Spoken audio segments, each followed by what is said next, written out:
The Lowdown on Ridertown with the Cedar Rapids Rough Riders in 94.1 KRNA. We're here at the Union Station, here every Wednesday night from 6 to 6:30. A reminder once again that the podcast of this show we post a day or two after we get done actually broadcasting it here live. You can see it on krna.com, and you can also get to it through our Facebook page. So whichever you prefer, we post it up there usually by Thursday or Friday at the latest. We get the audio from our broadcasts up there. And you can email questions. I would like to shoot out a reminder every week to people that you can email questions directly to me, Coop at krna.com. And also I noticed that the Rough Riders had posted something today to their Facebook page where you can email them questions if you have anything on your mind. So you can feel free to get in touch with us that way. I'm joined as always this week by Coach Mark Carlson and also players Joe Wegworth and Derek Dashke. And thank you once again, people, for coming out in the weather and joining us here for another edition of the Lowdown on Ridertown. I will start off like we usually do by running down some of the recent results, the recent games. Rough Riders currently sit at 32-16, 64 points. That's good for first place in the Eastern Conference of the USHL.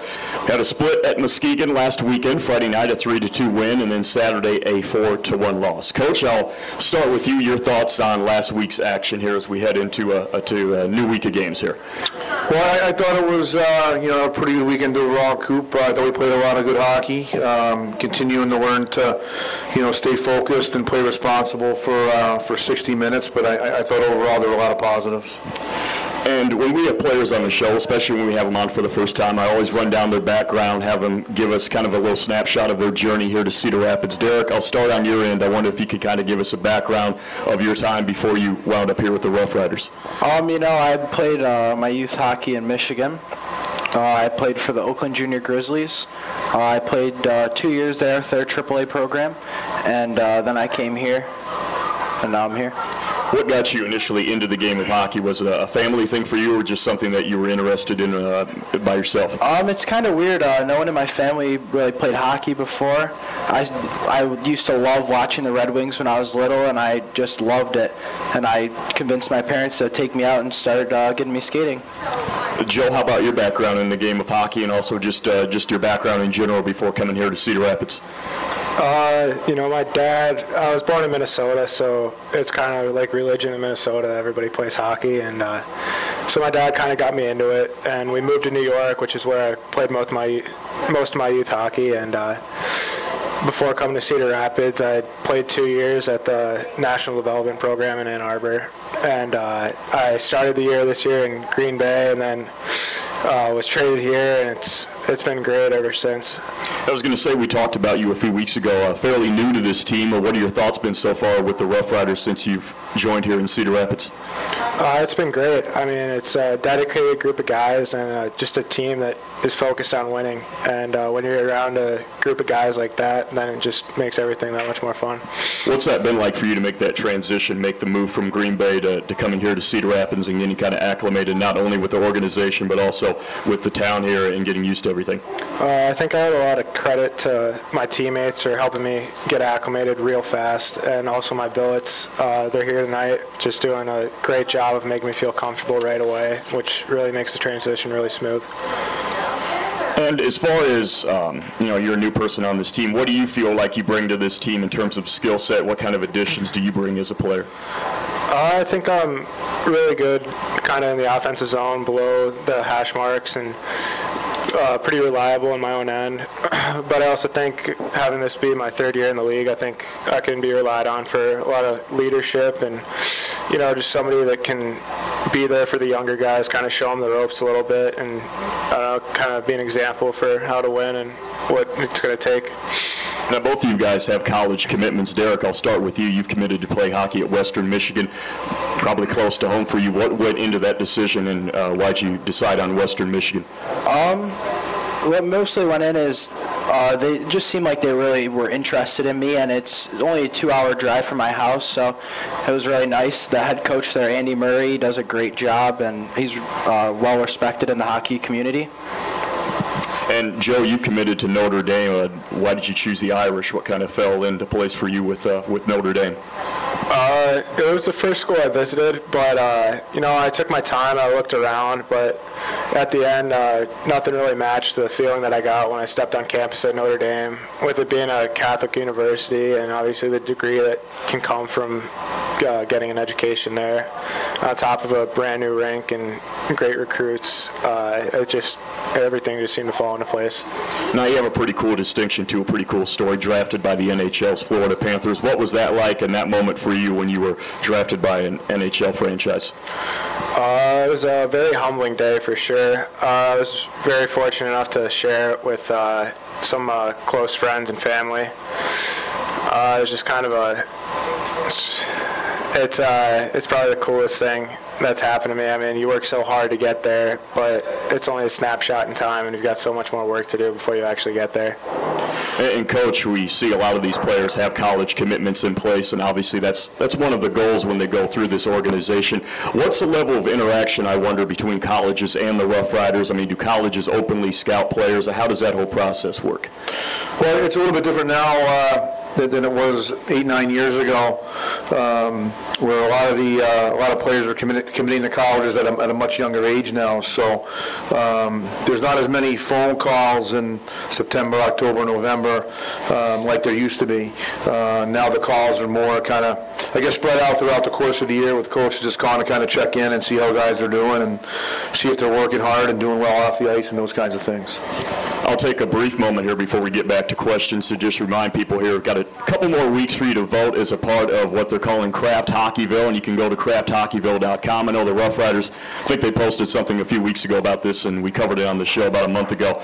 This is a chance for you, if you vote, to bring an NHL preseason game to the Stable next season. Now, the game would be broadcast on the NBC Sports Network, and the Stable would receive $150,000 in upgrades to the arena and the facilities. Now, all you have to do is go to crafthockeyville.com and vote for the Stable. It's also known as the Cedar Rapids Ice Arena, I think officially on there when you vote. The link can also be found at the Rough Riders Facebook page. So if you're interested in that, sounds pretty cool, you can get over there and vote for that. And you can get that, once again, crafthockeyville.com, or you can go through the link that's up on the Rough Riders Facebook page. So pretty cool there. I'll go back to the players here. Wonder about your guys' individual goals in the game of hockey. Obviously going on to compete in college here after your time with the Rough Riders, but just kind of interested overall what your goals are, not only in the game of hockey, but maybe overall as well. And Derek, I'll start on your end. I mean, I think every kid who plays in this league has a dream to play in the NHL. I mean, obviously I want to do that as well. I just have to keep working hard every day, helping out my team, doing everything I can for the team to succeed, and then my personal goals will come secondary. Joe, how about you as far as goals for yourself as you look ahead? I think in the short term, obviously it's getting into playoffs and then making some noise and going as far as we should. But in the long term, I think everybody that plays hockey at this level should have the goal of getting to the NHL and ultimately winning a Stanley Cup, because at the end of the day, that's what's most important when you get there. But obviously going to college is a big thing for me, and getting a degree is also very important to me, because hockey, it seems like it could be forever now, but forever's not when you're 40 years old. For sure.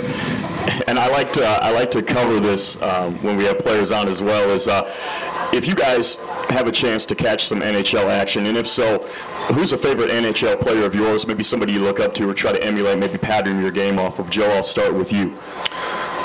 Growing up, I really liked to watch Marian Gaborik a lot, but as I got older, our playing styles aren't really that similar. But now I like watching somebody like Brian Bickle on the Blackhawks or Dwight King on the LA Kings, guys that are big physical guys, they can move, and they're winners too. Both of them have 2 Stanley Cups at this point, I think. So.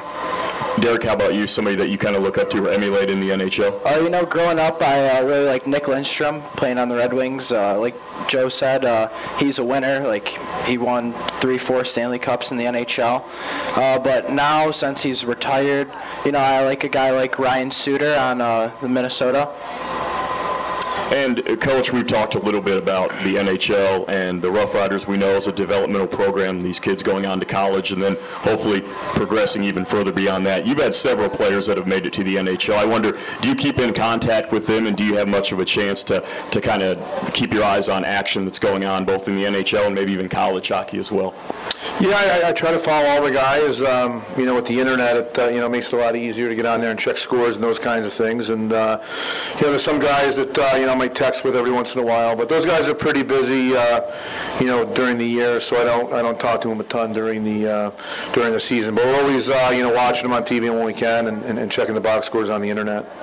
And also, I'd ask you, too, maybe an obvious thing or things that maybe people think they know but maybe not, but with this being a developmental organization and trying to get players better in their game and improve, I wondered if you could kind of give us kind of a brief rundown of, your philosophy as a coach and with this program as far as how you try to move players through and your philosophy on developing players as they come through the Rough Riders and then move on beyond that.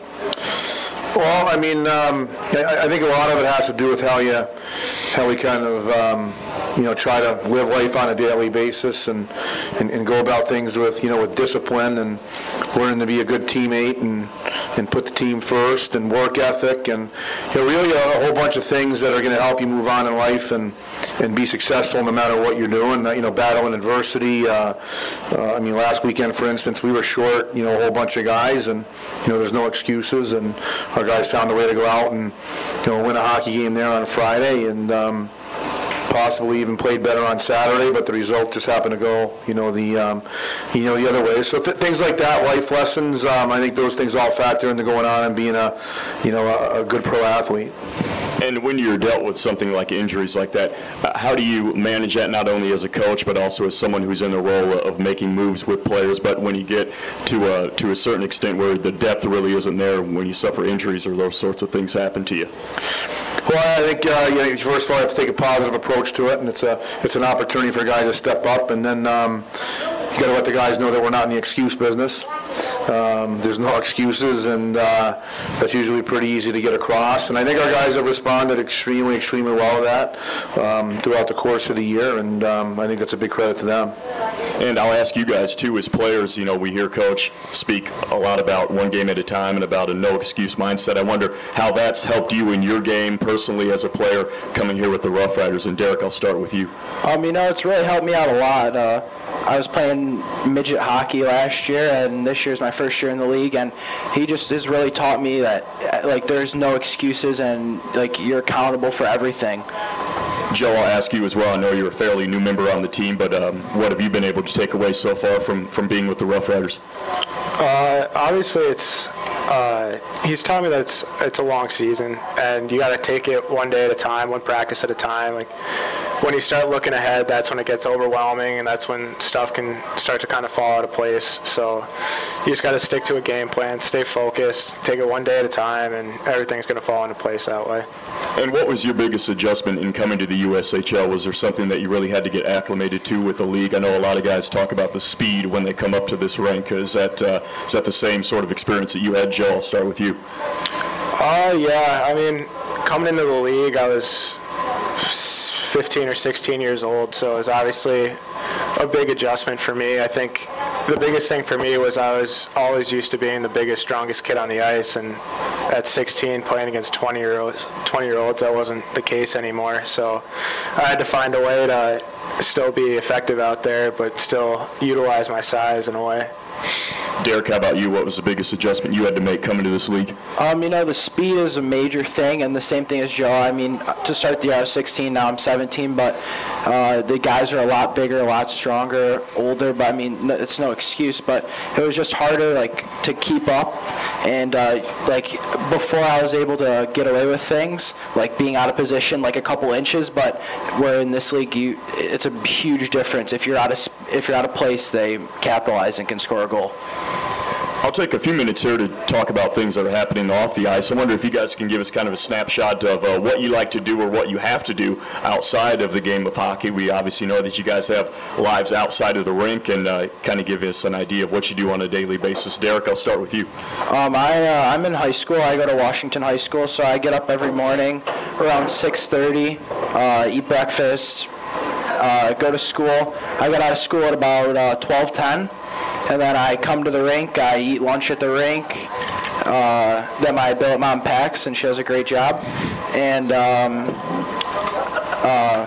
after that, I eat lunch, and I usually hop on the ice a little bit early, get warmed up, shoot some extra pucks, and then at 2 o'clock usually practice starts, and just ready to go for that. Joe, how about you, about a day in the life or things that you do outside of the rink? For me, it's a little different, obviously not being in high school anymore, but I'll wake up, and Mondays and Wednesdays I'll usually come to the rink and do some extra skating with Coach and a few other guys, and then head out, get some lunch, and come back to the rink and get ready for practice, ready for work. The other 2 days I have a job. I work at the Subaru dealership with Andrew Ogilvy, so do that, come to the rink, maybe try and shoot a few pucks before practice, and it's a lot more than just on the ice for us, I think. I think that's what people don't realize is the time we put into hockey off the ice, too. Yeah, you guys have full schedules. And Coach, I wondered how important, when these players, when they come in from all different parts of the country in many cases, how important have the host families been and the community atmosphere been to this team as far as getting guys acclimated and having them be successful on the ice, but also outside of the rink as well? Well, it's of huge importance. Without a good housing program, it's really, really hard to have a good hockey program.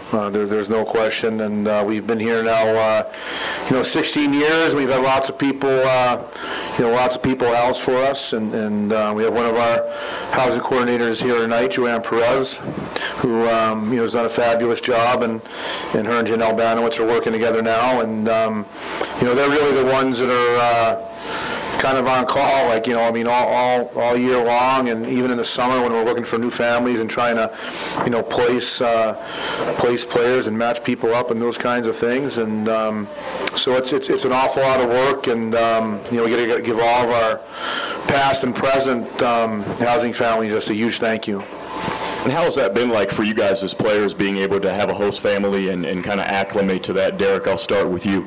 I really didn't know what to expect, but so far it's been great. The family's great, and it's been almost the same as living with my real family. Joe, how about you? It's been good. I really couldn't have asked for a better host family. I think they've done a great job and just making me feel so comfortable and so welcomed at home. That's really all you can ask for. And being fairly far away from home, how often and in what ways do you guys keep in touch with your family that's back home where you're from? Joe, I'll start with you. Obviously, with the advancement of computers and everything, it's been pretty easy. I get to FaceTime my mom and dad almost nightly, which is really nice, and my family's got a big group chat, so that's always going. So it's been pretty easy. Derek, how about you? My family actually, they get out to a lot of games. I have a little brother, but he plays sports, but he's not too competitive with them. So my parents are able to get out and see me on the weekends, and it's nice that we play in Ann Arbor. That's 45 minutes from my house, and in Muskegon that's only 2 hours, and then Youngstown is 4 hours. So with those 3 places, and they come here very often, so I get to see them a lot. But on the weekly basis, I probably talk to my dad 3 or 4 times, my mom 2 to 3. And what was your family's reaction when you guys going into this level of hockey and having to travel away from home and then many times, playing in front of thousands of people at a night? What were your family's reactions to, traveling away from home and pursuing your dream of playing professional hockey? Joe, I'll start with you. I think it was a lot tougher on my mom. Seeing her little baby go at 16 years old was pretty tough for her, but my dad was really helpful. He kind of told her it's okay, he'll be fine, and I've been fortunate enough to go to really good places where they've taken really good care of me, so there hasn't been too much for my mom to worry about. And it also sounds like it's a chance to kind of mature and grow up too, Derek. You kind of get an opportunity to be away from home, kind of independent. Yes, for sure. And my story is kind of the same as Joe. My mom really had a hard time, and my dad just was kind of convincing her that it's the best thing for my career and the best thing for me right now. And that's how that goes.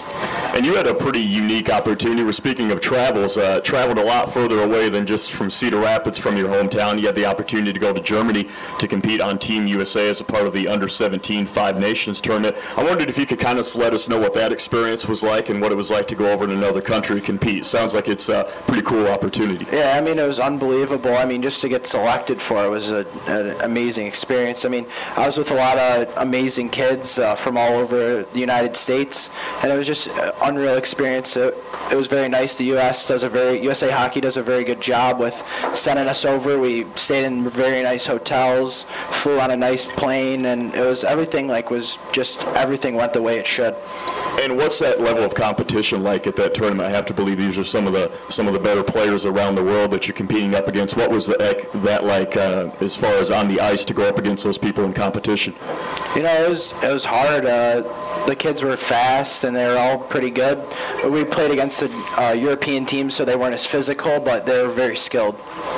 Joe, as someone who's been on another team in the USHL, I wondered, are there big differences between the teams and the organizations that you've had experience with coming from Green Bay and then to Cedar Rapids so far? Things that have been different or things that maybe are really similar between teams here in this league? It's funny you ask that. Actually, Cedar Rapids is very similar to how the U.S. program was run, where it's a battle every day at the rink. It's very high tempo, and it's just a commitment to winning, and it's whatever it takes. And I think that's part of what makes both these programs so successful.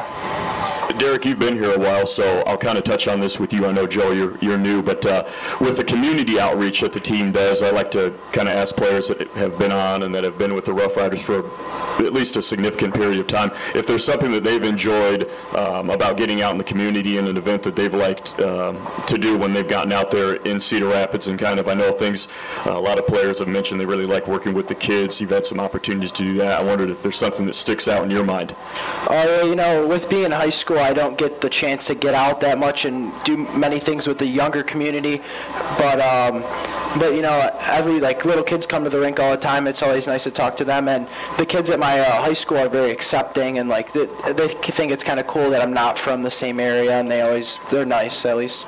And Joe, Coach just whispered to me you have had an opportunity to do some things. Is there something that you've had some fun doing that you've been out in the community with? Yeah, last week we went to the Planet X, I think it's called, and we got to play some games with some of the cool Rider fans, and it was a fun time, some bumper cars and some air hockey. Good time. Oh, that's right, and we gave a tour the other week to I think pre-K kids actually, and it was pretty cool to see all their faces light up when you show them the rink and the locker room, so that was pretty cool. For sure. And speaking about the rink and the atmosphere, and Derek, I'll start with you because you're still in high school. A lot of the kids that you're going to school with, they might play sports, they might play high school basketball or football, and they might play in front of maybe a couple hundred fans at max a night, but you're week in and week out playing in front of thousands of fans, playing in a pretty rowdy atmosphere, something that's pretty comparable to what you'll probably see in college hockey and even maybe a little small glimpse of what the pros look like on a small level. What's that been like for you, and how exciting is that to play in front of pretty sizable crowds in pretty nice arenas too? I mean, it's been amazing. I didn't know exactly what to expect coming to the league. I knew they probably got a decent amount of fans, but in Cedar Rapids we are blessed and we have a great fan base, and a lot of fans come out and support us, and it really helps get the team going. If you get a big hit or a nice goal, the fans are going crazy. It just kind of pumps you up a little bit extra, a little bit more, and makes you want to play extra hard. And Joe, you've been around this league. What's the atmosphere like, especially with someone who's been on a few different teams in the USHL? Cedar Rapids is pretty special. I mean, I think it's probably the loudest building I've played in, and I think I've played in almost all of them by this point. But it's pretty special how dedicated the fans are. I think obviously coming from Green Bay and the U.S. program, where they were fans, but they weren't as dedicated or as loud nearly as the fans in Cedar Rapids. Coach, that has to be pretty good to hear, to see that you've got the fan support. We know that people that have been out to the games, but when you hear it reflected from the players, and it is kind of an extra motivator when you have the kids out on the ice and you've got a good and a loyal fan base too. No, it is for sure, Coop, and like Joe said, he's been in a lot of different lot of different barns, and there's been an opposing player, in our team, in our rink here in the stable a couple of times, and involved in some really, really good games too. So we're certainly happy that he's here now, and looking forward to making it nice and loud in there the rest of the way here with winning games. And with the last few minutes that we have here, Coach, I'll touch with you on. We're in the last full month of the regular season here with March. What's the message to the team at this point when you've got about a month out here that you're looking at until you get into hopefully some postseason action? Well, I mean, the first thing is we've talked to our guys here this week. We really like our team, and yesterday was the USHL trade deadline, and we were quiet, purposely there. We like our group. We think we have a lot of guys that can continue getting better every single day, so that's exciting. And we've got lots of practice time to continue improving, which is good. And other than that, just the usual, just taking it day by day here and be concerned with what we're doing and take that next game on. And you mentioned briefly a few minutes ago about injuries on this team. Are there any updates as far as players are concerned, players that will be coming back to play or players that might be out for a while or anything along those lines?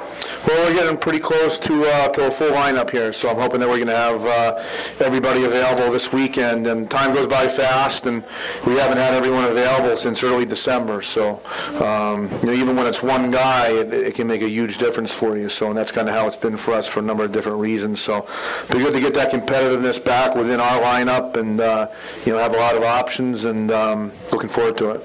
Now the next game on deck here for the Rough Riders is Madison on Friday. They're a new franchise to this league this year. I wondered if you had thoughts on that team specifically and how they're faring as far as being a new franchise in the USHL. I think they've done extremely well. I think they're a very good team. I think they've got the ability to skate. Their D can move the puck. They've got good goaltending. I think they're very good. I think one of the great things about our league is that you've got to be ready every night. And there might be some teams that maybe their record doesn't look great, but there's not a bad team in this league, and it's great for players, it's great for all the fans, because every night you come out to see a game, it's going to be a big-time battle. And Coach, you just gave us your final thoughts. Before we wrap up, I just wanted to ask both players, both Joe and Derek, your thoughts as you head into this weekend and as you head into this kind of final home stretch here of the regular season in the USHL. And Derek, I'll start with you. Mostly I'm focused on the game for Friday. Madison's a good, tough team to play against. I believe the last 2 times we played them, they beat us, so pretty mad about that, and just want to get out there and play hard against them and hopefully get a win. Sounds like good motivation, Coach. And Joe, how about you? You're fairly new, but is that some of that anger breathing through to you as well? Yeah, I think so. I think you want to win every time you're on the ice, and I think Friday would be a good time to start it. Well, we certainly hope so. A reminder once again that Friday night's game, it's a border battle. That's what they're calling it against Madison. It's also Star Wars night, so a little extra incentive to get out. It's a 7:05 start. And then Saturday, home once again. So these are 2 opportunities to see the Rough Riders this weekend at home, and that's against Green Bay, Military Appreciation Night, 7:05 start. And the incentive for this one, pretty cool, $2 beer, popcorn, and soda. I want to thank everyone for coming out to another edition of the Lowdown on Ridertown, and we'll see you next week here at the Union Station. Thanks. Thanks.